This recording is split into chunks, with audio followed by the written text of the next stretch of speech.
Ça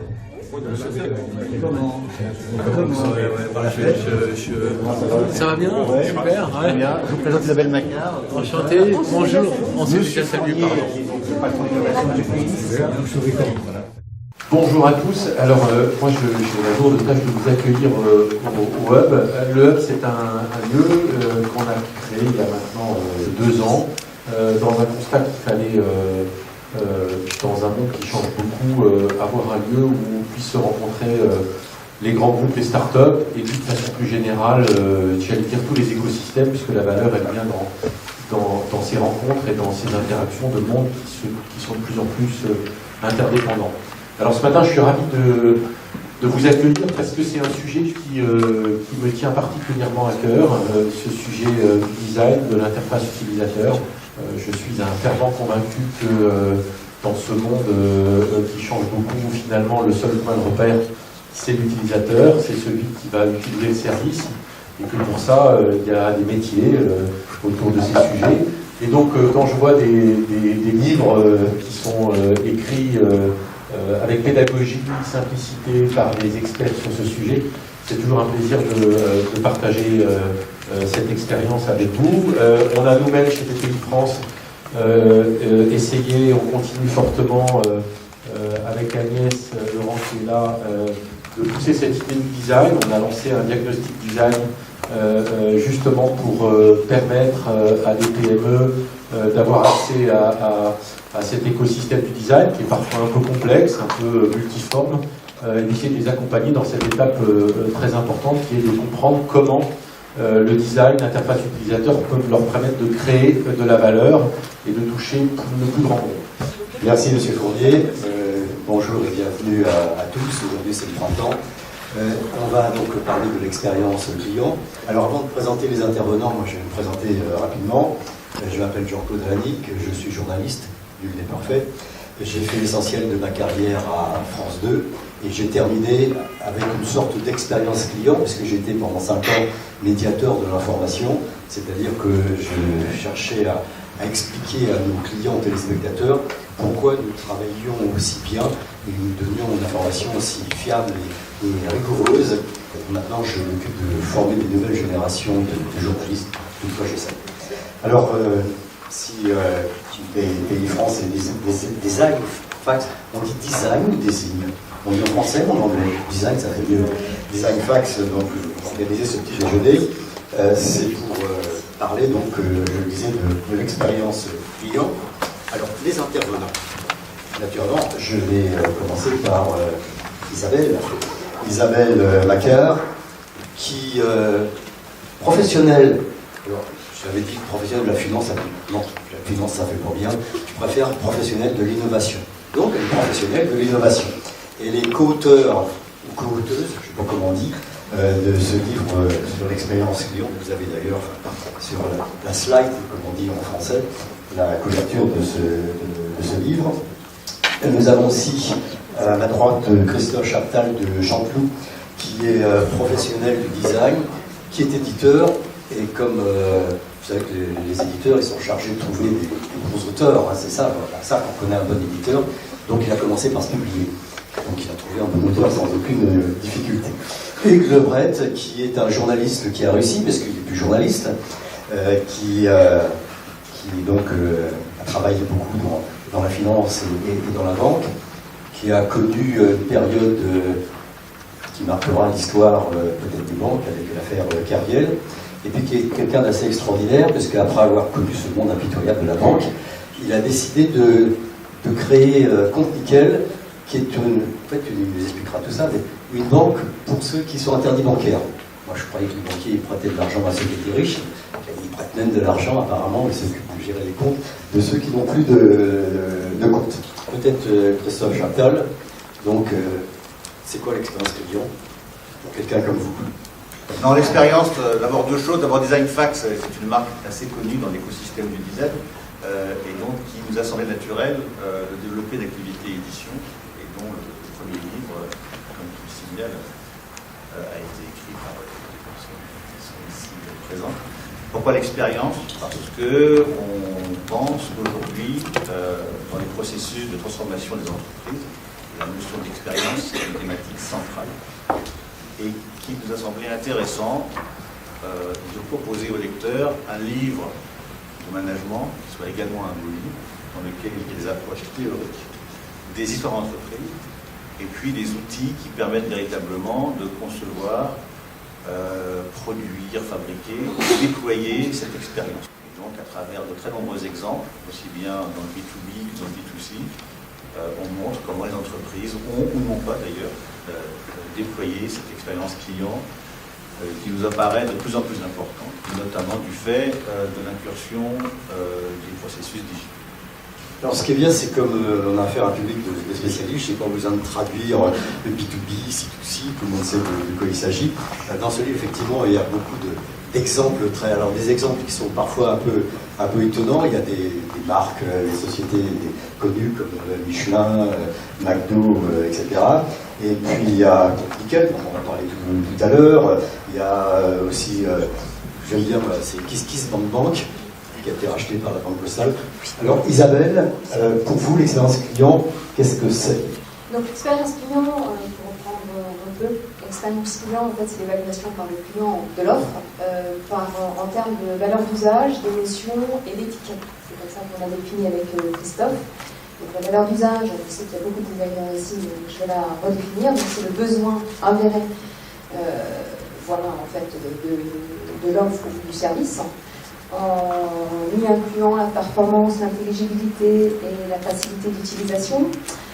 L'émotion, là c'est l'attractivité en fait, sensorielle ou intellectuelle en fait, que vous offre un produit. Et l'éthique, c'est les aspects environnementaux et sociétaux. Et voilà, et l'expérience client, elle se construit à travers 3 temps, avant, pendant et après l'acquisition de l'offre. Voilà, et pourquoi on a introduit en fait dans le modèle économique, puisque c'est l'entreprise en fait qui construit l'expérience client. Donc en fait, dans le modèle économique, c'est simplement le fonctionnement de l'entreprise. Et donc c'est à partir de là qu'on va construire l'expérience client, donc la partie design.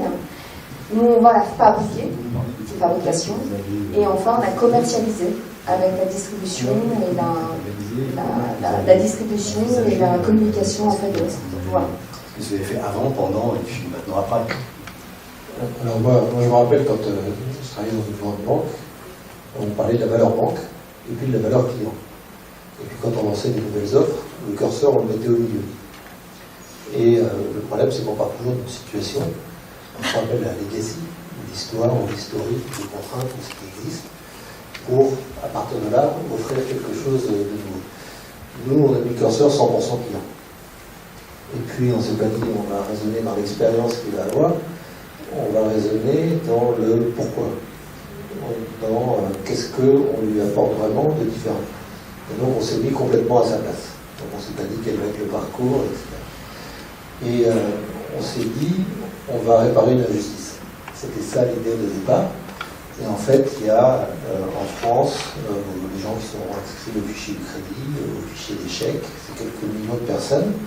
Et puis, quand on ne peut plus payer, on est exclu du système. La banque, c'est un des seuls secteurs d'activité où on peut faire du refus de vente sans justifier et on peut virer des clients sans justifier. Parce qu'il y a des suspicions de fraude, de blanchiment, et puis il y a de l'insolvabilité. Donc, c'est un secteur d'activité très particulier dans le sens qu'il y a un dominant et un dominé dépendant beaucoup plus fort que dans les autres secteurs, avec une relation qui est très très intrusive. Et la relation bancaire commence par la première chose qu'on fait quand on ouvre un compte, par le découvert. Donc on commence par vous faire croire que vous êtes tous d'argent. À partir du moment où je vous fais une découverte d'une forme de crédit, j'analyse tout. Je paye votre vie, je juge, je jauge, et potentiellement je vire. Voilà. Il se trouve qu'il y a plusieurs millions de personnes qui sont virées. Et les solutions qui sont mises en place n'ont pas du tout pris en compte l'expérience client. Par exemple, le droit au compte, il faut saisir la Banque de France. C'est mignon, il n'y a pas passerie énorme. Vous réattribuez une banque, il faut repousser la porte de l'agence. Il y a le tapis rouge pour les uns, il y a 50 de grâce pour les autres. Et donc les solutions qui sont mises en place, en 2012, quand on se crée, sur les 2 millions à peu près d'exclus du système, 3 millions de personnes en grande fragilité financière selon la Banque de France, 6 millions selon les ONG. Vous savez qu'il y a 15% des Français qui vivent sous le seuil de pauvreté. Eh bien, à votre avis, il y en avait combien en 2012 qui bénéficiaient du droit au compte? c'est-à-dire le service bancaire de base, après ce parcours 30 000. Voilà. Et donc ça ne marchait pas parce que là, on n'a pas du tout parlé d'expérience client. Et on a mis au catalogue et puis on s'en lavait les mains. Et puis à partir du moment où la solution est au catalogue, le problème est réglé. On ne se demande pas combien j'ai de clients, est-ce qu'ils sont satisfaits et encore moins est-ce qu'il y a ce segment clientèle rentable. Et donc nous, on a inventé le compte qu'on ouvre en 5 minutes chez le buraliste, sans condition de revenus, sans condition de patrimoine, y compris si on est interdit bancaire. Voilà. Donc concrètement, vous allez chez un des 3000 buralistes agréés par la Banque de France. On en installe plus 100 par an, donc on va essayer de monter à 10 000 assez rapidement. Vous demandez un compte nickel, donc on l'achète comme un paquet de cigarettes, c'est 10 secondes, et vous avez une Mastercard internationale inactive, c'est l'acte 1, donc j'ai acheté ma petite étui avec ma petite carte à l'intérieur. Acte 2, il y a une borne, et donc là on fait le dossier client.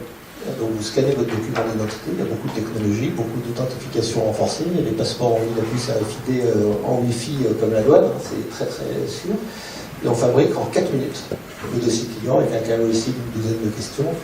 Vous rajoutez votre adresse, votre email, votre numéro de téléphone, les 10 chiffres qui sont sous le code de la Mastercard. Ça dure 4 minutes de faire le dossier client. Je ne fais pas de crédit, donc je n'ai pas besoin de vos feuilles de paye et de l'analyser. Je ne fais pas d'épargne, donc je n'ai pas 3 pages de questions pour savoir si vous êtes assez intelligent pour acheter du livret A ou des dérivés actions. Donc il n'y a pas MiFID. Donc on a un parcours beaucoup plus simple. Acte 2, donc je fais mon dossier client normalement. Acte 3, je retourne voir le buraliste, il prend la carte, il la fait glisser dans le terminal de paiement électronique. Ça appelle le dossier client sur son petit écran.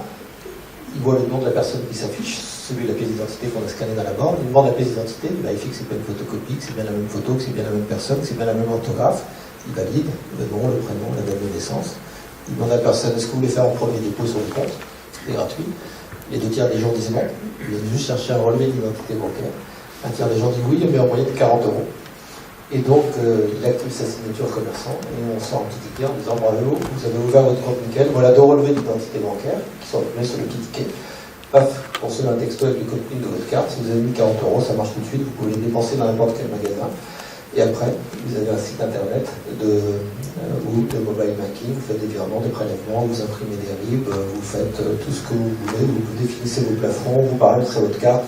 Elle marche en France et à l'étranger ou pas, vous l'activez ou la désactivez, elle marche sur Internet ou pas, quoi. Vous faites tout ce que vous avez sur un site bancaire moderne avec des technologies en temps réel. La seule différence avec une banque, c'est que l'on marche comme un porte-monnaie. C'est-à-dire que s'il y a de l'argent, on paye, s'il n'y a pas d'argent, on ne paye pas. Donc on vérifie le solde sur chacune des opérations. Et du coup, la règle du jeu n'est pas du tout intrusive et les gens reprennent le contrôle.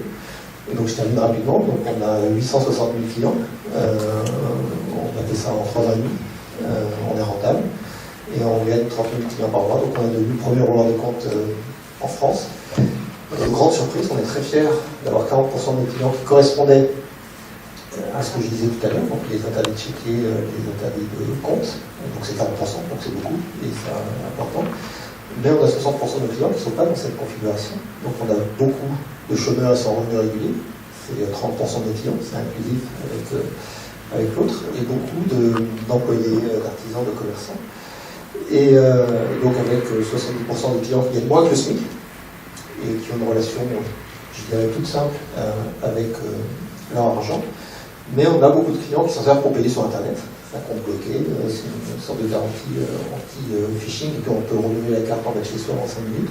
Pour payer à l'étranger, parce qu'on a beaucoup moins de frais que les banques. Pour les enfants, parce qu'on peut le voir à partir de 2 ans, etc., etc. Et donc on est devenu à la fois le compte principal de population plutôt contrainte, et 60% de nos clients nous utilisent comme banque principale, et le compte secondaire ou tertiaire de plein de gens pour des usages spécifiques. Je termine sur un exemple qu'on n'avait pas du tout prévu. C'est les gens qui avaient un compte joint et qui se séparent. C'est très compliqué d'aller ouvrir un autre compte et d'expliquer tout ça et de refaire la paperasserie. On ouvre un compte nickel en 5 minutes, on donne le RIB à son employeur, on se réapproprie son salaire. Et en fait, beaucoup de cas comme ça, de gens qui veulent se réapproprier leur identité ou leur personnalité et qui reprennent leur indépendance. C'est une sorte de critique implicite, voire même explicite du système bancaire traditionnel. Quel est l'avenir de ce genre d'entreprise? En fait, on raisonne toujours quand on dit client, on dit client. Moi, ça m'a toujours surpris. Moi, je ne sais pas ce que c'est que le client. Il n'y a que des individus, il n'y a que des personnes qui sont uniques. Et moi, j'ai toujours raisonné, ce qui est très simpliste aussi, mais par décile de la population. Les 10% des personnes les moins aisées ou 10% des personnes les plus aisées. Et là, c'est très différent. Si on simplifie au maximum, il y a 47% des Français qui ont un crédit. Les crédits est élitiste, il faut avoir un CDI. pareil. Il faut gagner 2000 € net, et c'est pas du tout la majorité, la médiane elle est à 1800. Et il y a 10% des Français qui ont 45% des avoirs nationaux, et 50% des Français qui ont 92% des avoirs nationaux, immobilier et patrimoine financier. Et c'est les mêmes que ceux qu'on regarde. C'est-à-dire qu'en gros, il y a la moitié des gens qui ont des projets, et donc qui préparent l'avenir, que ce soit qui préparent leur retraite, qui préparent des voyages, qui préparent des investissements, qui empruntent, qui épargnent. Et il y a la moitié des Français qui vivent avec ce qu'ils peuvent. Et la fraction des gens qui peuvent de moins en moins est passée en une dizaine d'années de 25 à 40%. Le 40%, c'est l'étude Panorama qui dit que 44% des Français sont en dépassement d'autorisation de découvert au moins une fois par trimestre. Et donc, un dépassement d'autorisation de découvert, c'est pas le droit. Donc j'ai dépassé l'autorisation, donc chaque paiement ça coûte 8 €. Il faut le savoir, c'est plafonné à 80 € par mois.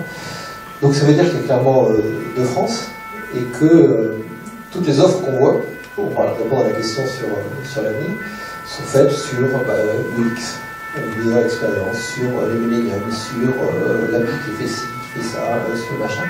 La majorité des gens s'en foutent. Ce qu'ils veulent, c'est que ça réponde à un besoin, qu'on ait une solution pour eux, qui soit simple, qui soit pas chère et qui soit pas intrusive. C'est-à-dire que beaucoup de gens réfléchissent à partir des technos, à partir des benchmarks, à partir de tout ça, mais pas du tout à partir du peuple par des cibles.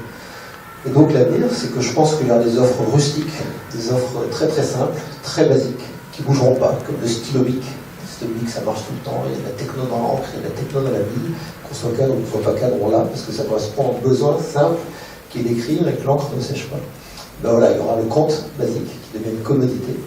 Et ensuite, plus on va monter dans les catégories de clientèle, plus il y aura des offres qui sont sophistiquées avec très grande valeur ajoutée. Et je terminerai sur un sujet, c'est qu'il n'y a plus de barrière à l'entrée. Il n'y a plus de barrière à l'entrée parce que le curseur de la confiance s'est déplacé. Avant, il y a 15 ans, on avait confiance dans ce qui était fort, dans ce qui était solide, dans les grandes institutions. On avait confiance dans le président de la République. On avait confiance dans les grandes marques avec une grosse dimension de professionnalisme, une dimension internationale, une puissance financière, etc. Aujourd'hui, on a confiance dans ce qui nous ressemble. Donc sur n'importe quel sujet, on ne va plus lire le rapport annuel ou la documentation, on ne va plus forcément lire les médias, qui sont de moins en moins lus, à part les élites. Et on va prendre n'importe quel sujet, on va mettre 4 lettres derrière. Sur la toile, on va mettre AVIS. Voilà. Et on va regarder ce que disent les gens qui me ressemblent, c'est-à-dire l'écogénèse. Et donc le curseur de la confiance, il est passé de la grande institution au peuple, et la barrière technologique, elle s'est inversée. C'est-à-dire qu'il n'y a plus besoin de moyens colossaux pour monter un core banking system ou une informatique. On peut monter ça en SaaS pour quelques millions d'euros. Nous, on a monté nickel. On a levé 39 millions, mais on a dépensé 32. Donc pour 32 millions, on a créé une banque à 850 000 clients rentables en 3 ans et demi. Donc la barrière d'entrée est complètement descendue. Mais on avait le lien avec le peuple, par la raison pour laquelle il devait venir chez nous. Et on pouvait avoir un parcours client qui n'était pas parfait, il n'était pas parfait au départ, mais à partir du moment où on se refaisait, il y avait un sens énorme, il y avait une indulgence absolument colossale. Et donc les gens ont de l'envie et de l'indulgence pour ce qui leur ressemble et ce qui leur sert, et ce qui est de leur côté, dans une promesse de marque. Et quand on faisait nos enquêtes clients, on disait quelle était la principale raison, en question ouverte, pour lesquelles les gens venaient chez nous. Et vous savez quelle était la principale raison ? 50% des gens. Donc le premier critère. Parce que vous n'êtes pas une banque. Voilà. Et donc on ouvre un compte bancaire en 5 minutes chez le pluraliste. Et ça marche. Parce qu'on n'a pas le mindset historique de puissance et d'intrusion. Et donc, la grande révolution sur l'expérience client, c'est une révolution psychologique sur comment, je ne remets pas le client au centre, comme on dit depuis 20 ans, partout, tout le temps, mais comment je pense, plus à moi d'abord, et au client après, mais 100% au client et à ses besoins en premier. Alors, on va pouvoir revenir sur cet aspect des choses tout à l'heure, notamment par les questions que vous pouvez poser si vous en avez envie. Donc, ce qui est important, c'est signaler d'ailleurs que dans l'ensemble de la société, il y a une perte de confiance vis-à-vis des politiques, il y a une perte de confiance vis-à-vis des journalistes, il y a une perte de confiance vis-à-vis des banques et de nombreuses institutions bien établies. Et peut-être la dimension nouvelle, c'est justement une dimension éthique. Et là, ça transparaît dans votre livre. Quand on parle vous parlez de McDo, par exemple, vous parlez d'un certain nombre d'entreprises, et à chaque fois, il y a cette recherche, parfois cette absence d'éthique. Oui, tout le monde n'a pas ce souci d'éthique, ça peut fonctionner sans, mais c'est toujours mieux quand ça existe. Il y a des exemples en fait, autres, voilà, la finance inclusive, moi il y a beaucoup d'affection pour ça, puisque je fais partie de la finance, donc évidemment en fait c'est un souci, c'est quelque chose en fait qui est vraiment important d'inclure. Donc l'éthique pour moi pour nous c'est fondamental. Donc dans l'industrie on le retrouve chez Danone. Danone en fait est un groupe industriel qui a à cœur en fait l'éthique. Et voilà, donc on retrouve aussi chez Lego. Donc c'est pas forcément en fait les plus mauvaises maisons, dirais-je, hein, ceux qui ont le moins bon rapport. Donc c'est vrai qu'ils ont une très belle rentabilité et l'éthique est au centre en fait de leurs actions. Danone en fait se retrouve en fait sur une volonté de faire attention justement à tous ces aspects en fait environnementaux. Et c'est pareil pour Lego qui utilise 100% en fait l'énergie renouvelable. Donc c'est quand même incroyable en fait sur ces géants-là qui veulent en fait aussi se soucier en fait de l'environnement. Et évidemment au niveau d'éthique, c'est des sociétés en fait où le RSE en fait est très bon. Donc on peut se dire que vivre avec l'éthique, on peut être rentable et avoir un bon modèle économique avec. Et ça c'est formidable. On sait que le Portugal ça fonctionne. Le M-Pesa, j'en parle pas, mais voilà, c'est la monnaie mobile en Afrique. Vous savez qu'en Afrique, il n'y a que 10% de la population qui est bancarisée. Donc évidemment, il y en a 90% qui n'en ont pas. Avoir une monnaie mobile, c'est pas simplement simplifier la vie des gens, c'est aussi leur permettre de la sécurité. Vous savez, quand on se balade avec de l'argent, eh ben, on peut avoir en fait des personnes qui veulent cet argent. Donc c'est aussi sécuriser, donner un peu plus de confort à chacun. Donc pour moi, c'est vrai que l'éthique, c'est central. Et on sait que, quand on a étudié les différents cas avec Christophe, c'est qu'on voyait qu'à partir du moment où c'est vrai que c'était des marques en fait, qui utilisaient l'éthique, déjà ça faisait plaisir à voir, et puis on sentait quelque chose de louable et quelque chose en fait de vertueux. Vertueux. Il y a quelque chose qui nous a quand même marqué, c'est que lorsqu'on parle d'expérience client, en fait le terme client est restrictif. Puisqu'aujourd'hui, finalement, quel que soit l'individu, il est situé dans ce qu'on appelle un écosystème avec des parties prenantes. Et on s'est aperçu que les organisations qui étaient les plus performantes étaient celles qui étaient capables de satisfaire l'ensemble des parties prenantes. Et le client étant une des parties prenantes. Et les parties prenantes, c'est aussi bien les partenaires, les fournisseurs, les collaborateurs, l'ensemble des flux et des relations qu'il y a entre chacune de ces parties prenantes. Et que lorsque l'on parlait des indicateurs clés que sont la valeur d'usage, l'émotion, l'excellence opérationnelle, la rentabilité et l'éthique, eh bien ce sont des indicateurs qui servent à qualifier justement la performance de l'écosystème et la façon dont les concepteurs de cet écosystème ont réussi à aligner l'ensemble des besoins et ont réussi à y répondre. Alors ce qui est intéressant, c'est que la technologie aujourd'hui, notamment digitale, permet de personnaliser justement l'ensemble des liens avec des parties prenantes qui sont paramétrées de façon différente dans des configurations jamais identiques. Cependant, certains besoins sont transversaux. Et quand Hugues Lebray disait finalement, pour un certain service, on a une offre de base rustique, et ensuite on a une simili montée en gamme qui se complexifie, on pourrait dire finalement que le marché aujourd'hui, de façon générale, est divisé entre des besoins éternels, entre guillemets, auxquels on peut répondre avec des offres de produits ou de services de très longue durée. Alors c'est le cas du stylo Bic, c'est le cas d'autres produits. Et puis des offres volatiles, en général assez sophistiquées, qui sont variables en fonction des modes et des circonstances. L'intérêt des écosystèmes qui sont bien conçus en termes d'expérience client, c'est leur capacité à gérer ces deux offres. À gérer à la fois des offres de base, à gérer à la fois des offres complexes et volatiles, sans que personne se sente lésé, tout en réussissant à fédérer l'ensemble du public et tout en réussissant à faire que l'ensemble du public considère que cette offre lui est proprement destinée. Alors, dans le livre, on cite effectivement un certain nombre d'exemples, mais des gens, par exemple, comme Michelin, qui sont quand même pas mal dans les produits techniques, comme Valeo, ont réussi quelque part à transformer l'organisation dans cette voie-là. Et quand on parle de transformation, on ne parle pas de transformation de l'entreprise, on parle de transformation de l'ensemble de l'écosystème de l'entreprise et de ses parties prenantes. Et je crois que pour Nickel, justement, c'est un exemple tout à fait intéressant de la constitution d'un écosystème sur un marché qui était négligé, en prenant en compte l'ensemble des parties prenantes et en prenant en compte l'ensemble des flux entre ces parties prenantes. Quand on prend Nickel et quand on prend les 5 indicateurs dont on vient de parler, on voit que ça matche parfaitement. Il y a quand même, j'ai une interrogation, par exemple, vous parlez de McDonald's. Et McDonald's, ils font des efforts pour satisfaire leurs clients. Le problème, c'est la nourriture qu'ils proposent, c'est pas franchement satisfaisant sur le plan diététique. Donc voilà une limite. Vous parlez aussi d'Air France, les efforts qui sont faits pour améliorer le fonctionnement de la compagnie. Je ne parle pas des grèves, hein, mais pour faire que tout fonctionne mieux. Sauf que, comme l'expliquait un des confrères récemment qui a subi la mésaventure, quand on se trouve bloqué quelque part parce qu'il y a un incident technique sur un avion, que l'avion ne peut pas partir et tout, qu'on cherche à se renseigner auprès d'Air France pour savoir ce qui se passe, s'il faut venir à l'aéroport ou pas, le répondeur téléphonique d'Air France, il est fermé entre 23h et 6h du matin. Donc finalement, est-ce que l'expérience client, qu'est-ce qui va se passer? Les clients vont se révolter?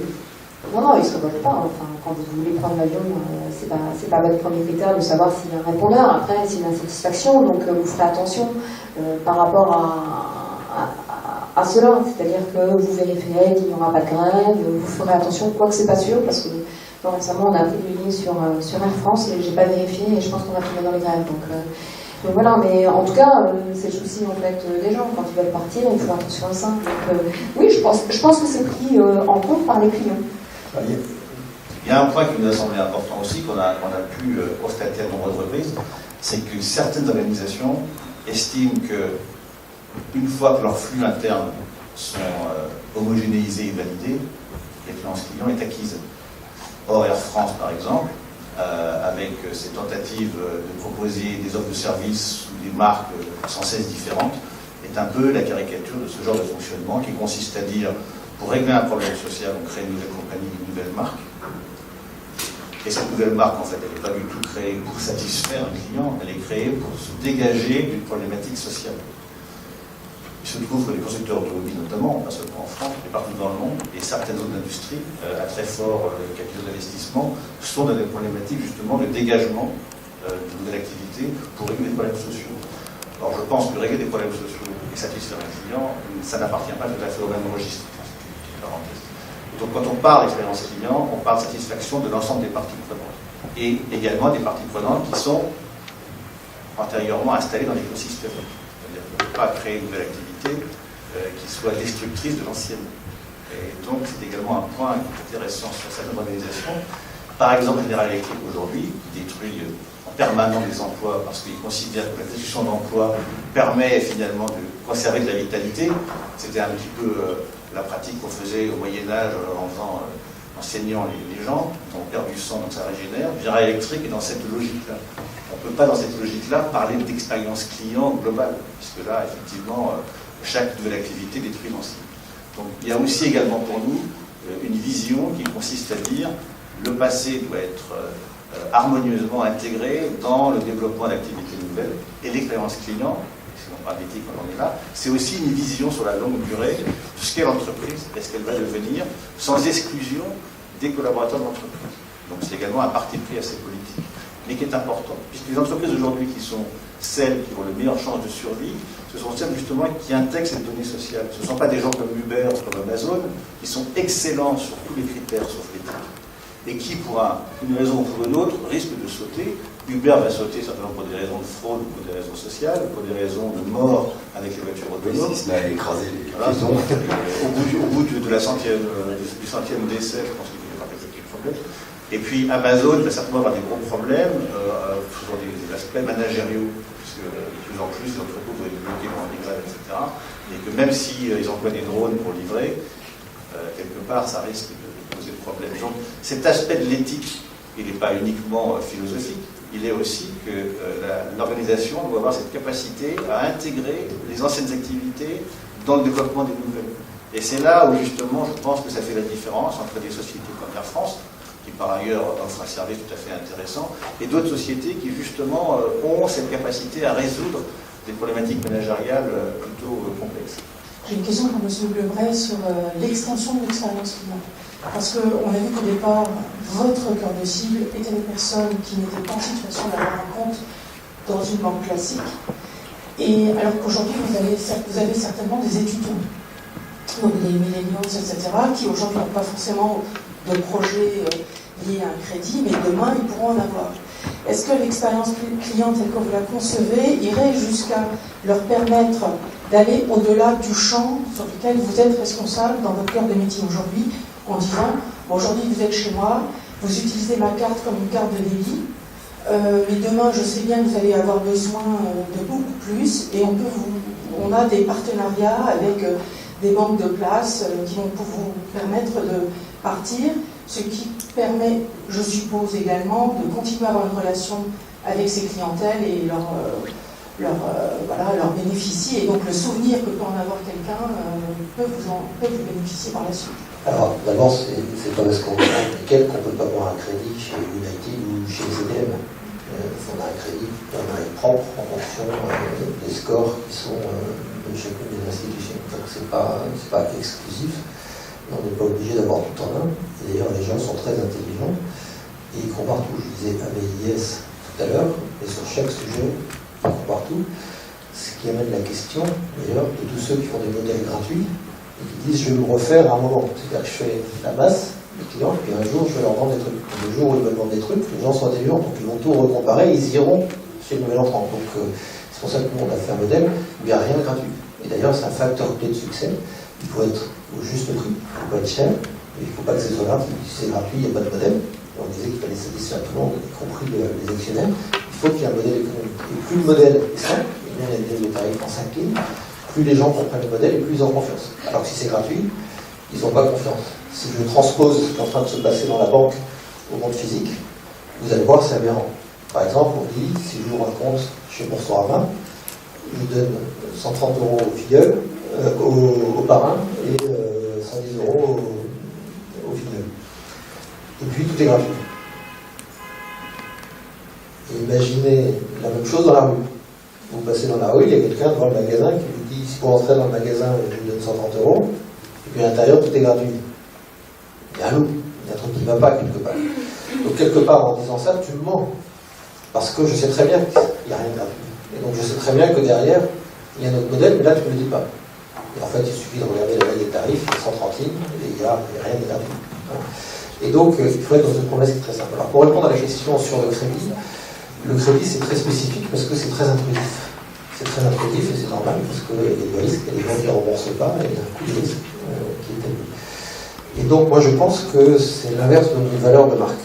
On ne juge pas, on ne juge pas, on n'exclut pas. Et donc, on redonne du côté du client. Et quand on fait le crédit, on remet le balancier complètement de l'autre côté. Et on rentre dans une relation qui est une relation qui peut aller jusqu'à l'exclusion.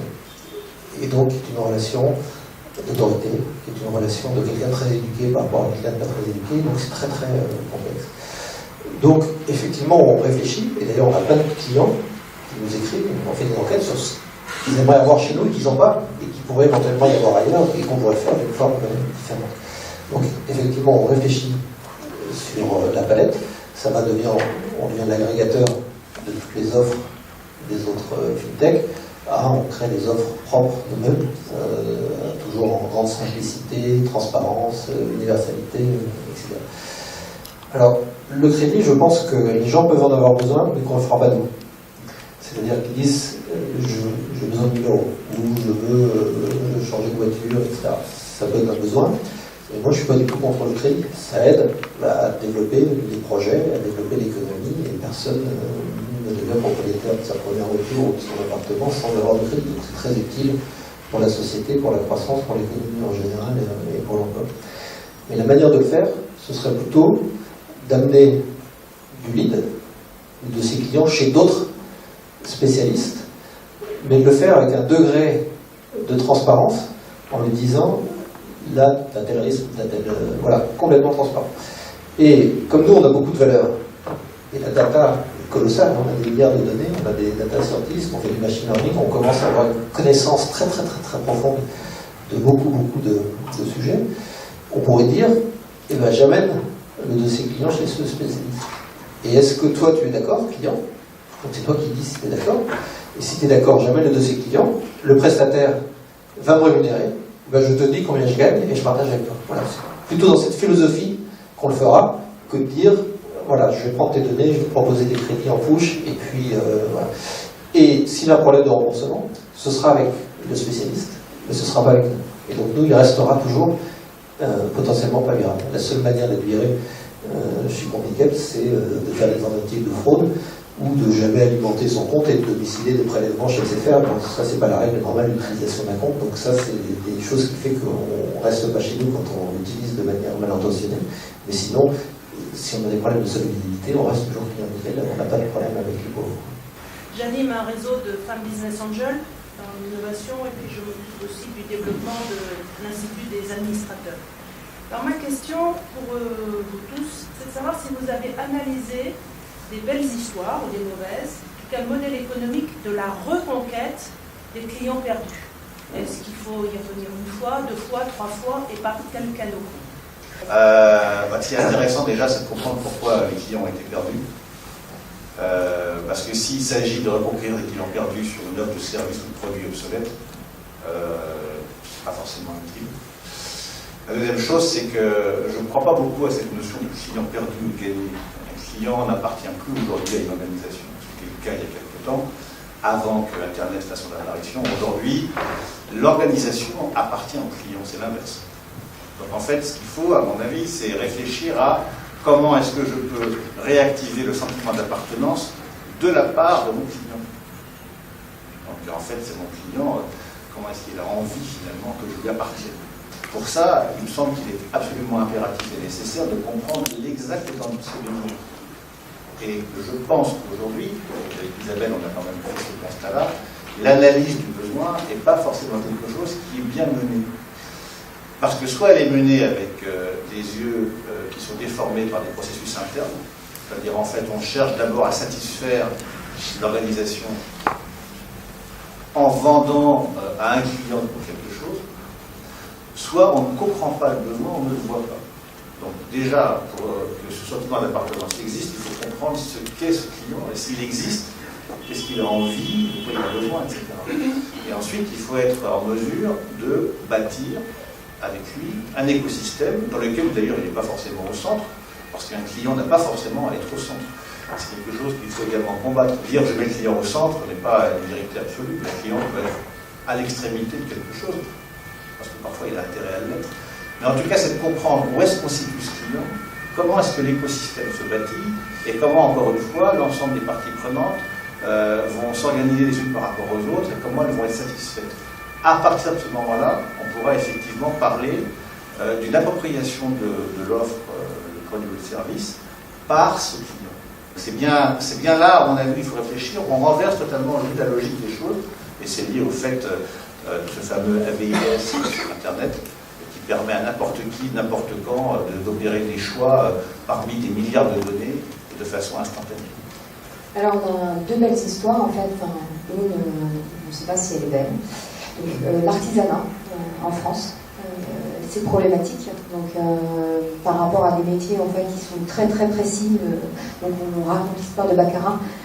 Donc là, en fait, on a des gens en fait qui maîtrisent, qui ont une expertise en fait dans un domaine, qui sont des artisans artistes, et qu'il est difficile aujourd'hui en fait de trouver leurs clients, puisqu'il y a eu un marché malmené en fait par le mariage. Je crois que le mariage, le fait de la déclinaison a fait qu'ils ont perdu énormément de clients, et puis aussi les gens ne sont plus intéressés par ce qu'offre baccarat ou ça. Donc baccarat et il me semble en difficulté, ils ont été rachetés par des Chinois. Donc on est voilà, là sur l'artisanat, on peut trouver en fait des personnes qui ont des difficultés de retrouver. Moi je trouve que retrouver des clients, et alors ils en ont ils ont essayé en fait de rajeunir leur marque et d'être un peu plus dans ce que l'attendent les clients, mais c'est vrai que c'est une marque en fait qui est très chère. Et ils sont sur un luxe, et je pense que c'est difficile pour eux en fait de retrouver, quoi. Et puis une belle histoire sur le même type en fait, Fairbob. Fairbob, donc ça a été repris, en fait c'était un petit artisan qui faisait des meubles en acier. Ça a été repris, oui, monsieur Ravier, qui en a fait en fait quelque chose il a intégré en fait les designers. Donc quand on parlait d'écosystème, réintégrer en fait des parties prenantes, des personnes en fait qui permettraient en fait voilà, il a réintégré en fait des personnes qui remettent le mobilier de jardin comme un ustensile, enfin un meuble tendance. Et ça, c'est vrai que Fairbob a élégamment réussi, quoi. Le client, c'est bien celui qui paye, on est d'accord. Là-dessus, il n'y a pas de débat. Non, pas forcément. Pas forcément. Alors du coup, c'est client-utilisateur. Alors, comment vous faites, autant c'est simple par exemple pour compte Nickel d'aller satisfaire d'utiliser l'expérience client pour améliorer, pour gagner, pour faire de l'acquisition, mais pour du B2B, ou comment vous utilisez l'expérience client lorsque l'utilisateur n'est pas celui qui paye? Le B2B est une problématique tout à fait intéressante, puisque l'expérience du B2B, elle est indirecte. Il s'agit parfois de satisfaire un client qui se trouve en premier, deuxième, troisième, quatrième niveau. C'est un premier point. Deuxième point, le fournisseur, on peut l'appeler comme ça, dans un domaine B2B, le partenaire, a très souvent une problématique qui est de passer de rang de fournisseur à celui de partenaire. C'est-à-dire de ne plus être celui qui propose un bien ou un service, mais être celui qui propose une vision stratégique assortie d'une solution. Et c'est la problématique d'ailleurs des fournisseurs automobiles. Valeo, pour reprendre cet exemple-là, a parfaitement réussi à passer du stade de fournisseur à celui de partenaire stratégique en avance de phase, en ayant des réflexions parfois plus avancées que son client automobile sur les voitures autonomes ou sur certains composants. Et d'ailleurs, aujourd'hui, on s'aperçoit que les producteurs automobiles déportent leur R&D soit sur des fournisseurs, soit sur des bureaux d'études, comme Ségula par exemple, qui deviennent aujourd'hui un partenaire essentiel dans l'écosystème. Donc cette notion d'utilisateur ou de client qui n'est pas forcément celui qui paye, il faut le remettre dans ce cadre d'écosystème dans lequel l'ensemble des parties prenantes doit être satisfait. Même si la problématique n'est pas une problématique, je dirais, de grande consommation, l'hypothèse et l'équation économique est tout à fait semblable. Simplement, la pondération des différentes parties prenantes n'est pas la même. Dans la consommation, il y a une véritable défiance. Alors on parlait des journalistes, des politiques, mais on peut rajouter son garagiste, son plombier, parfois son médecin, parfois son notaire, même qui étaient des fondamentaux auparavant. Et c'est quelque chose qui est typiquement français, cette défiance systématiquement, ce frein avant de consommer. Et j'ai le sentiment qu'il n'y a plus de consommation heureuse en France. Les gens, on achète par défaut, on achète parce qu'on est obligé, mais on s'entoure d'un luxe de précaution. Et c'est un véritable frein à la croissance. Je ne sais pas, quelles alternatives vous trouvez et quels modèles ont été trouvés pour retrouver de la consommation heureuse. On ne peut pas généraliser la défiance. Il y a des gens qui ont confiance dans certaines marques, il y a des gens qui les aiment. D'une manière générale, comme on est devenu collectivement très intelligent, c'est ça qui a apporté Internet. C'est de tout comparer, d'être à la recherche des bons plans, etc. Donc le niveau d'exigence a monté puisqu'on compare. Et puis le niveau de besoin de comprendre aussi a monté. Donc il faut être très simple et très transparent, ce qui est très compliqué. Quand on vient me demander mon avis, très souvent je pars de la grille de tarifs. Et j'ai dit tu la divises par 3. Et tu multiplies par 3 la confiance.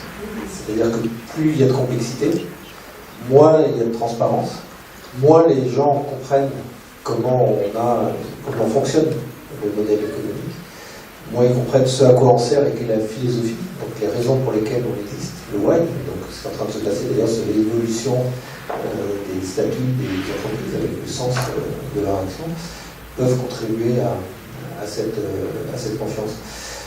Il y a un indicateur sur lequel résonnent de plus en plus toutes les grandes institutions. C'est le cas et ça s'est généralisé chez BNP Paribas, par exemple, qui a acheté le compte Nickel, c'est le Net Promoter Score. C'est-à-dire que c'est la question auquel on pose aux clients en disant est-ce que vous seriez prêt à recommander à vos amis cette offre-là ou cette marque-là.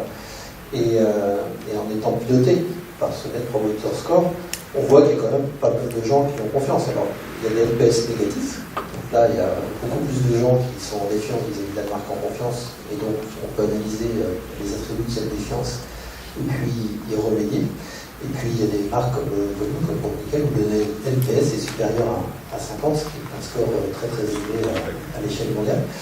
Mais donc en posant systématiquement, nous on la pose à 3 mois et à 12 mois. C'est-à-dire que cette question de la recommandation du service à ses amis.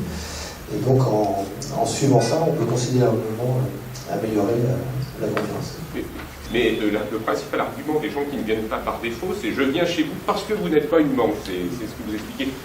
C'est énorme comme défiance.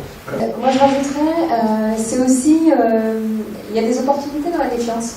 C'est-à-dire que justement, quand on cherche tous ces avis, etc., vous avez Skyscanner, tous les comparateurs. Voilà, donc là, c'est des modèles économiques qui se servent justement de cette défiance en fait pour gagner. Et Skyscanner, c'est une très belle histoire. En fait, c'est quelqu'un qui a simplement mis un comparateur de vol et ça s'est envolé en fait. Enfin, c'est encore les Chinois qui l'ont racheté, mais enfin voilà. Donc ça, c'est un modèle bâti justement sur donnez-moi, j'ai pas confiance, je voudrais avoir au moins un minimum le meilleur prix ou le meilleur départ, etc. Donc on est très loin en fait d'une expérience client complète. Mais bon, c'est déjà en fait le besoin, c'est peut-être de partir et d'avoir un prix en fait honnête. Sur la défiance aussi, je voulais rajouter, puis il y a d'autres modèles en fait qui proposent en fait une ouverture, c'est-à-dire que vous savez un accès à quelque chose, donc qui n'est pas de la défiance, par exemple Doctolib, cette plateforme en fait qui met en relation la patientèle et les médecins. Là, vous voyez, on a besoin d'un médecin, c'est un besoin. Est-ce qu'on a une défiance? On peut en avoir, mais du coup, on préfère quand même en avoir un. Et là aussi, le système de défiance, il n'existe pas. C'est-à-dire que de prime abord, on préfère aller voir un médecin. Après, on se dira, bon, est-ce que je l'apprécie pas? Mais du moins, voilà. Donc là aussi, la défiance est dépassée parce qu'il y a vraiment un vrai besoin en fait d'avoir en fait des adresses de médecins qu'on ne connaît pas forcément pour les spécialistes. Et dans le livre, vous parlez de la FNAC Darty, et justement du contrat de confiance qui est important pour Darty. Ce qui me semble intéressant, c'est que la problématique aujourd'hui stratégique remet en cause le marketing traditionnel. Ce qui a aujourd'hui, jusqu'à présent, en tout cas, obscurci le marché, c'était, je crois, que certains hommes et femmes de marketing, par la sursegmentation, par la complication volontaire des offres, par tous ces aspects d'obsolescence programmée, ont totalement cassé la confiance du marché, avec des promesses abracadabrantes, avec des choses pas claires, avec des renouvellements permanents, avec des grilles tarifaires incompréhensibles. Les opérateurs téléphoniques, par le passé, certains opérateurs téléphoniques ont jonglé avec des offres renouvelées pratiquement toutes les semaines. Et donc, quand on n'y comprend rien, on n'a pas confiance. Or, la clarté, c'est le postulat de la confiance. Mais cette clarté, justement, quelque part, c'est un petit peu l'antithèse du marketing traditionnel. Et donc, ce qui est intéressant aujourd'hui, c'est que toutes les entreprises dont on parle, y compris le Groupe Nickel, ce sont des organisations qui sont positionnées au-delà des processus marketing traditionnels. Et ça me paraît tout à fait intéressant. Et j'ajouterais que les réflexions stratégiques aujourd'hui doivent tenir compte de ce retrait du marketing. Le pluraliste, c'est quelqu'un qui travaille 13 heures par jour, 6 jours et demi par semaine. Son week-end commence le dimanche à 13 heures et qui prend moins de 2 semaines de vacances par an. Et c'est quelqu'un qui gagne sa vie comme la moyenne nationale. Et c'est un débutant, c'est-à-dire qu'il a une culture de service, c'est-à-dire de distribuer. Et c'est pas un commerçant. Et je prends souvent un exemple, et il n'y a pas de parcours client chez le pluraliste. C'est-à-dire que si vous allez chez un marchand de chaussures, vous voulez acheter des tongs, vous dites je vais essayer d'acheter des tongs à 20 €, il y a un parcours client. On commence par acheter des cheveux des enfants à trouver qui sont très mignons, et on essaye de vous amener vers le produit à 50 €. Il y a un parcours client pour se magasin, et vous vous sentez en moyenne sécurité. Si vous allez chez un pluraliste, vous demandez une boîte d'allumettes, il vous donne une boîte d'allumettes. Pousser la porte, beaucoup moins compliqué que pousser la porte, vous direz là. Et donc, il y a ce côté, je suis à votre service, je ne pousse pas. Quelque part, je suis un anti-commerçant, qui est un facteur clé de succès, parce que c'est un facteur de simplicité. Vous rentrez chez un pluraliste, vous passez un quart d'heure dans le magasin à regarder les journaux et vous ressortez, on vous a pas demandé ce que vous faisiez, on va essayer de vous crosser quelque chose. Donc c'est un espace, quelque part, de liberté. Bon, j'ajoute qu'il y a une motivation complémentaire, puisqu'on va vers la fin du tabac et qu'il faut qu'il réinvente son business de demain. l'humain, donc il a beaucoup besoin de relais de croissance, et donc quelque chose qui revalorise son image. C'est ça le plus important dans le temps duquel. Et qui amène de nouvelles clientèles avec des technologies de dématérialisation et du service de proximité, est quelque chose d'important. Mais aussi, dans ce mot défiance et les sujets sociétaux dont on parlait tout à l'heure, le curseur de l'intrusion. Voilà. Et moi, j'avais une phrase avant sur les services clients, dans des modèles de banque en ligne, puisque j'étais président de Bonsoir, c'est plus on est à distance, plus on est proche. Et les services clients dans les banques en ligne sont bien meilleurs que les services clients dans les banques traditionnelles. Parce que l'objectif, c'est de décrocher en moins d'une minute et de régler le problème du client en quelques minutes. Ben là, c'est la même chose. C'est-à-dire, moins tu as d'objectifs de vente, plus tu vends. C'est-à-dire que c'est simple. Moins on se sent piégé, moins on se sent happé dans un parcours, moins on se sent téléguidé, plus on se sent libre, plus on a envie de consommer. Voilà. Quand j'étais jeune, comme disent les vieux, je vais vous donner la parole tout de suite, je travaillais pour 50 millions de consommateurs. Ça s'appelle maintenant 60 millions de consommateurs, tout augmente. Et à l'époque, donc, les consommateurs, les clients étaient quand même très facilement piégés par des démarcheurs à domicile, par le crédit à la consommation, par des commerçants qui vous vendaient n'importe quoi, par des fabricants qui fabriquaient n'importe quoi. Donc il y a une première réaction d'une part des consommateurs, mais aussi des professionnels, qui a consisté à créer des services consommateurs dans les entreprises, dans les grandes entreprises, avec des messieurs et des madames consommateurs ou consommatrices. Le client pouvait être entendu et obtenir satisfaction. Et puis petit à petit, ça a un peu disparu. Ça a été remplacé plus ou moins par un système de médiateurs dans les médias, mais aussi dans les services publics, à la Poste, à la SNCF, à EDF, etc. Ça ne marche pas non plus très très bien. Il y a toujours des services consommateurs. Ils vous disent qu'il faut d'abord contacter le service consommateur. C'est la même adresse que le service client. Donc on écrit au service consommateur à la même adresse, qui vous dit oui, mais est-ce que vous êtes passé par le service client? Et ça dure 2, 3 mois ou 4 mois. Après, on fait appel à la médiatrice qui, elle, dit ah oui, mais tant que vous n'avez pas reçu de réponse, on ne peut pas se saisir du dossier. Donc on a l'impression que maintenant, le client il est un petit peu laissé pour compte et que les entreprises ne cherchent plus forcément à en tenir compte. On n'est pas d'accord, évidemment. C'était provocateur. Oui, bien sûr. Alors, en fait, moi j'ai connu des entreprises automobiles ou électroménagers où le client c'était avant l'achat, et après l'achat, ça devenait source de problématiques. Je crois que cette époque-là est en train de passer, et Internet a d'ailleurs opéré une évolution, puisque aujourd'hui les avis permettent tout de suite de distinguer l'entreprise vertueuse et celles qui ne le sont pas. Je pense que dans une expérience client, la gestion des aléas et des problèmes est quelque chose qui doit être intégré et considéré comme étant normal. Un client est forcément confronté, pour un utilisateur, à un problème ou à une contrainte un jour ou l'autre. Donc si dans le modèle économique, il n'y a pas eu effectivement d'anticipation sur le mode de gestion du problème et des aléas, il est certain que l'excellence opérationnelle, qui est un des indicateurs, ne va pas être très bien placée. Plutôt que d'éliminer les problèmes, je pense que la bonne posture, c'est de savoir comment les gérer, sachant que de toute façon, il y en aura, et que la meilleure solution consiste à établir un mode de relation qui permet une prise en charge soit extrêmement rapide et efficace. Alors aujourd'hui, tout le monde est conscient de ça. Le problème, c'est que ça coûte excessivement cher et que parfois ce coût n'est pas intégré dans l'équation économique. Et c'est dommage. Et donc quand ce coût n'est pas intégré dans l'équation économique, forcément quelque part, on va essayer de diminuer son coût de gestion et c'est là où les problèmes arrivent.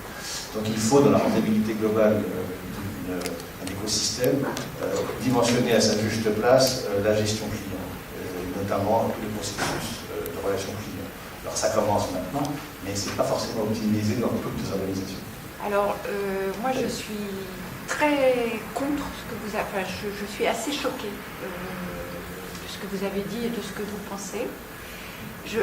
Là où je vous rejoins, c'est qu'effectivement les pratiques du marketing sont en train d'évoluer parce que la consommation a considérablement évolué et que les relations aux marques ont terriblement bougé et que l'accès aux produits, aux services a également énormément bougé grâce, entre autres, à l'Internet. Mais je ne pense pas qu'il faille laisser penser que le marketing pendant des années a été un instrument de manipulation des foules. Moi, je ne suis pas du tout d'accord avec ça. Je pense qu'il y avait une offre pléthorique, enfin une offre en tout cas qui était en train de monter en puissance, avec un pouvoir d'achat qui montait en puissance. Il y avait des circuits de communication, des circuits de distribution qui ont adossé des pratiques marketing. Et d'une part, la façon d'intervenir des annonceurs, mais également de toute une myriade d'agences de publicité, d'agences de design, d'agences de RP, de médias, etc. etc. C'est vrai qu'aujourd'hui, les pratiques ont considérablement changé parce que vous avez un éclatement des médias, un éclatement de l'offre. Et là où je ne vous rejoins pas non plus, pardonnez-moi, c'est vrai que vous avez des annonceurs qui ont créé, ils ont fait leur boulot, hein, c'est-à-dire qu'ils ont fait grossir les marchés en sursegmentant l'offre. Et là où je suis tout à fait opposée à ce que vous dites, c'est que je pense que le principe de la sursegmentation, il n'est pas du tout terminé. Pour preuve, c'est qu'il y a des enjeux colossaux chez les annonceurs aujourd'hui sur les datas. Pour preuve, c'est qu'on adosse aujourd'hui, grâce à Internet ou à des médias très éclatés, des cibles extrêmement pointues. En revanche, là où je vous rejoins, c'est la nécessité de clarté. Parce qu'effectivement, plus il y a sursegmentation, plus il y a surinformation, plus il y a offre, plus il y a besoin de clarté. Et c'est vrai que l'offre de Nickel qui arrive dans un espèce de panorama, alors très traditionnel, très classique, où tout le monde raconte à peu près la même chose, et vous arrivez avec une offre qui est totalement différente, facile, ergonomique, etc., évidemment, ça trouve sa place. Donc ça sollicite, si vous voulez, de nouvelles expressions, donc ça c'est formidable, pour des nouveaux modèles business, pour des nouveaux marketing modèles, pour des nouveaux produits, des nouveaux services, dès lors qu'on est clair. Et l'enjeu de la clarté, sur la base de la confiance, il est tout à fait fondamental. Et là où je rejoins Jean-Claude, c'est ce que vous disiez sur les résiliations, vous voulez résilier un abonnement chez Canal ou chez un opérateur, il n'y a pas un numéro de téléphone. Vous fouillez sur le net, vous essayez de trouver un numéro de téléphone, vous n'avez jamais d'interlocuteur, c'est impossible. Donc effectivement, vous êtes baladé de plateforme en plateforme, de courrier recommandé en courrier recommandé. Et ça effectivement, c'est très compliqué. Alors, moi, la question que j'ai envie de vous poser, c'est est-ce que c'est pas une particularité française où, franchement, on a toujours été nul en service client, et s'il n'y a pas de service client, la relation client, franchement, alors l'expérience client, on en est à des années-lumière. Et est-ce qu'on a un espoir, par la globalisation et Internet, d'améliorer ça? Ça fait pas mal de choses. Mais en fait, on est assez d'accord. Voilà, finalement, alors on arrête là. Non, mais juste pour je vais vous rapidement. La sursegmentation, pour moi, c'est un constat d'échec. Pourquoi? Parce que dans 100% des cas, la sursegmentation génère une baisse des prix moyens du marché et génère des surinvestissements en termes de lancement de nouvelles offres. Ça ne marche jamais. J'ai jamais vu une sursegmentation fonctionner. Et c'est l'ancien patron marketing qui vous parle. J'en ai fait pourtant. J'ai jamais réussi à être rentable dans la sursegmentation. Ça ne fonctionne pas. Et ça ne fonctionne jamais. J'ai jamais vu une sursegmentation fonctionner. Parce qu'on sursegmente lorsque le marché commence à être saturé. Et lorsque le marché est saturé, ça veut dire qu'il y a trop d'offres. Et ça veut dire quelque part, on crée des segments artificiels pour essayer de maintenir des volumes de diffusion. Et que pour les maintenir, il y a une baisse continue du prix. Ça fait des morts partout, ça fait de la casse sociale. Et c'est exactement ce qui est arrivé à General Motors aux États-Unis. C'est-à-dire, à force d'avoir des marques pléthoriques et à sursegmenter les marchés en baisse, ça finit par exploser en vrai. C'est ce qui a également tué les compagnies d'aviation américaines. C'est ce qui va tuer certainement certaines compagnies chinoises. Bon, donc ça ne marche pas. Et c'est pas moi qui le dis, on le constate, ça ne fonctionne pas. Par contre, là où on se rejoint totalement, c'est la nouvelle posture du marketing et puis cette volonté de clarifier, de simplifier les offres. Ce qui est très français, c'est la culture d'ingénieur. La culture d'ingénieur, c'était de dire je vous fais l'offre dont je connais parfaitement les contours, vous l'achetez et vous ne discutez pas. Bon, ça ne fonctionne plus. Maintenant, dire que l'entreprise française et le service client sont très en deçà de ce qui se passe par ailleurs, je ne pense pas. Je pense que les sociétés françaises, en général, notamment celles qui exportent, sont au niveau mondial, sont une classe mondiale. Je veux dire, la France aujourd'hui est extrêmement performante dans certains secteurs d'activité, voire plus performante que d'autres. évidemment, il y a des disparités. Mais je crois que simplement, il y a des organisations, qu'elles soient françaises ou autres, qui ont intégré cette notion d'écosystème et de parties prenantes. Et puis il y a celles qui continuent à raisonner en termes de coût d'acquisition du client. C'est-à-dire qu'un client, ça coûte tant à acquérir. Une fois qu'on l'a acquis, on ne lâche plus quoi qu'il arrive. C'est là où les problèmes commencent. Je suis d'accord avec vous là-dessus. J'ai fini par me rendre compte, au bout de plusieurs soirées de discussion, qu'il faudrait peut-être clarifier entre expérience client et expérience utilisateur. Parler du client ou de l'utilisateur, c'est pareil. Mais en fait, comme ce n'est pas leur truc, ils disent, bon, ben, mon voisin, c'était le responsable du marketing, bon, on va demander au marketing. Mais c'est pas que ça. C'est vraiment pas que ça. De temps en temps, quand on sort de la relation contractuelle, payée, il se passe autre chose dans le ressenti. Et vous savez bien que côté RATP, le ressenti, il compte. Hein. On a beau avoir un tarif Navigo qui est correct et tout, bah, quand le métro il est en retard et tout, le ressenti il est là. Au risque de fâcher avec toi, pour moi c'est pareil. Sauf que l'utilisateur n'est pas l'acheteur direct.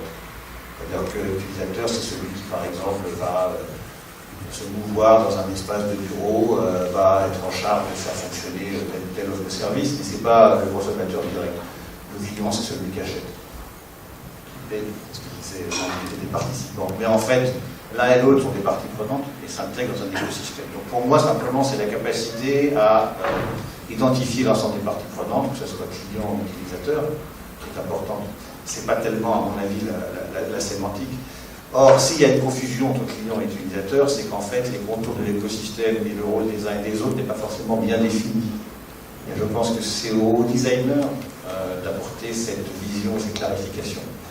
Vous avez les voix d'ailleurs avant des offres de services très bien dimensionnées qui pourraient certainement aider la RATP dans cette démarche.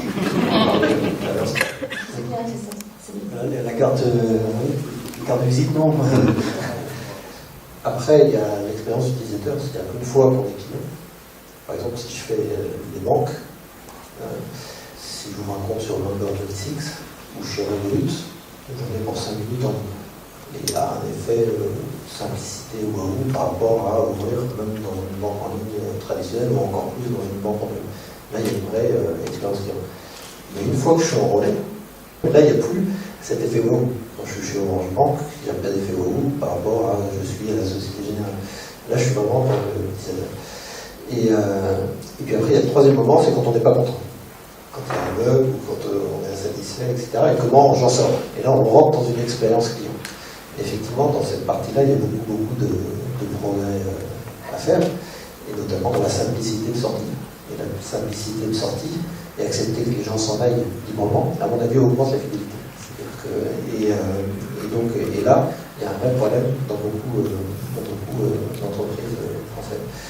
Je distingue, moi, assez bien l'entrée en relation, la vie courante qui peut se passer de manière rapide et la sortie. Donc, juste un mot, c'est que je pense que si je suis assez sensible à ça, on a beau faire, c'est pas sur le domaine de la relation clientèle classique qu'on arrive à rattraper les choses. Avec Dominique de Ternay, on avait il y a une dizaine d'années mis en place, vous allez rire, un comité des bonnes surprises. Parce que si on ne fait rien, le ressenti devient un ressentiment automatiquement, tellement il y a des facteurs de durcissement de l'expérience. Il faut rajouter à côté des éléments de bonne surprise pour que le soir, quand vous rentrez chez vous, vous dites « Ah tiens, aujourd'hui j'ai vu un truc de la RATP, c'était pas mal ». Et crac, la balance irrationnellement retombe à peu près équilibrée. Donc c'est pour ça que je dis que c'est pas que en pensant au client en tant que client que Bon, déjà, je voulais dire que j'ai jamais reçu autant de questionnaires de satisfaction que depuis quelques années, où là, vraiment, on voit bien que toutes les entreprises cherchent à comprendre leurs clients. Mais donc, moi, mon conjoint a pris un avion chez lui, il a plusieurs comptes dans différentes banques, et il a pris parce qu'il y avait un collègue qui a acheté beaucoup de pièces détachées pour ses motos de collection, et donc, il a vu que ça se passait très bien, alors qu'il n'est pas du tout à prendre des risques dans quoi que ce soit, donc j'étais assez surprise de le voir entrer fait là. Il m'a dit c'est très très facile, très sympa. Il a même pris pour ses enfants, donc il dit c'est très rassurant. Et lui, il ne l'achète que pour, à mon avis, du jetable. Comme il a ouvert une adresse mail et ce compte-là pour tous ses achats à l'international. Et s'il se fait hacker, il dit je jette mon adresse mail et je jette mon compte et je ouvre autre chose pour un autre achat. Et en fin de compte, il est super content. C'est très clair, très facile, il n'y a jamais de souci. Je pense que dans l'expérience client, la notion de bienveillance, générosité est une dette aujourd'hui. C'est pour répondre à monsieur sur la notion de petites surprises au quotidien. Et pour bonnes surprises. Des bonnes surprises. Et quand on parlait tout à l'heure du parcours client, de l'expérience client chez le buraliste, moi je pense que chez vous, le buraliste, il fait partie justement de l'expérience client. C'est le premier ambassadeur de votre produit, et c'est lui qui apporte l'humanité, c'est lui le confident, presque. Et donc je pense qu'aujourd'hui, on est vraiment dans une époque où on a besoin de valoriser... J'ai oublié de dire que 80% des ouvertures de compte se font avec l'accompagnement du buraliste. C'est-à-dire qu'à un moment, il y a une question qui se pose. Donc on n'est pas du tout dans l'autonomie de ce qui peut se passer en parcours purement digital. D'accord, on va avoir rendez-vous au bureau de tabac du coup tout à l'heure. Ce que j'ai compris, et je voulais avoir confirmation ou non, que votre go-to-market quasi unique, qui a fait le succès, dont vous avez présenté les chiffres, c'est votre partenariat avec la Fédération des buralistes et les buralistes sur le terrain. Donc oui, ça c'est extrêmement important, et donc nous on n'a pas de budget marketing. Donc on n'investit pas en publicité. Vous n'avez pas de vendeur, vous n'avez pas de commerciaux. Non. Et par contre, on a fait deux choses. C'est-à-dire que les premières recrues, c'était la responsable des relations avec les associations. Et donc on a travaillé énormément avec les associations locales. En centrale à Paris, ça ne sert pas à grand-chose, donc avec les gens qui sont au contact pour se faire connaître, et beaucoup avec les centres d'action sociale des mairies. Et donc il y avait un énorme travail de terrain, et on y a passé énormément de temps. Moi je fais plus de 60 conférences par an dans beaucoup de domaines, de secteurs auprès des étudiants. Mais le sujet structurant, c'est qu'on a fait rentrer le syndicat professionnel des buralistes dans le capital et qu'on est devenu un projet prioritaire pour l'avenir de la profession. Donc, ils sont encore dans le capital. Ils ont encore 5% après l'acquisition par BNP Paribas, et c'est très important. Ça veut dire qu'au lieu d'aller voir les buralistes un par un, on est allé au congrès devant les 600 élus nationaux, et on a tous les dimanches après-midi, pendant 2 ans avec Riyad, mon associé, on a fait toutes les assemblées générales, les centres syndicales départementales, pour aller au contact de 200 buralistes. Et là aussi, on était dans la relation, et si je fais un parallèle avec le responsable du PMU, la Française des Jeux, etc., ils intervenaient dans l'assemblée pendant un quart d'heure, alors nous c'était plutôt 1 heure, et ils partaient au cocktail. On reste au cocktail, au dîner, à toute la soirée. Et on tutoie tous les buralistes, et on oublie avec chacun, et on en connaît beaucoup par le prénom. Donc on s'est beaucoup impliqué dans pénétrer le terrain. Et donc on a raisonné, bien sûr, digital et proximité. Proximité, c'est chacun des buralistes, chacune des associations, chacun des médias locaux. Moi je donne 4-5 interviews par semaine. De temps en temps, c'est la feuille de chou du bar de HLM.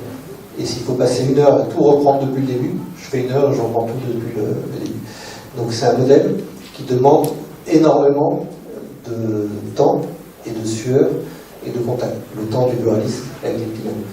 Je m'étais trompé sur le service client. J'avais modélisé une personne pour 20 000 clients. Chez Boursorama, j'étais à 1 pour 3 500. Mais il y avait l'assurance vie, le Covid, etc. On est à 1 pour 7 000. Les clients appellent plus. Il faut décrocher rapidement. Et on a eu des moments où il y avait de la satisfaction parce qu'on décrochait pas rapidement. On a 100 000 personnes de service client aujourd'hui. Et donc, c'est effectivement un modèle double de proximité avec ce qu'on met comme force pour être en contact avec les clients, mais beaucoup plus fort, être en permanence présent sur le terrain avec tous les gens qui sont en contact avec les populations. Et je dirais que c'est un modèle qui est incarné, c'est-à-dire qu'il y a beaucoup d'entreprises qui sont désincarnées.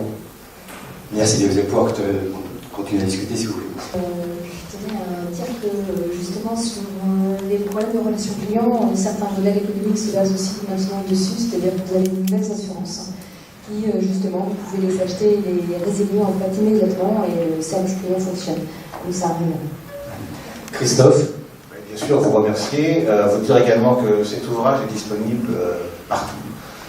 Amazon, Fnac, Erol, chez certains muralistes, chez tous les libraires, et que nous serions très heureux, un, si vous lisiez, et deux, si vous lisiez des avis sur des sites comme Amazon, Fnac ou Erol.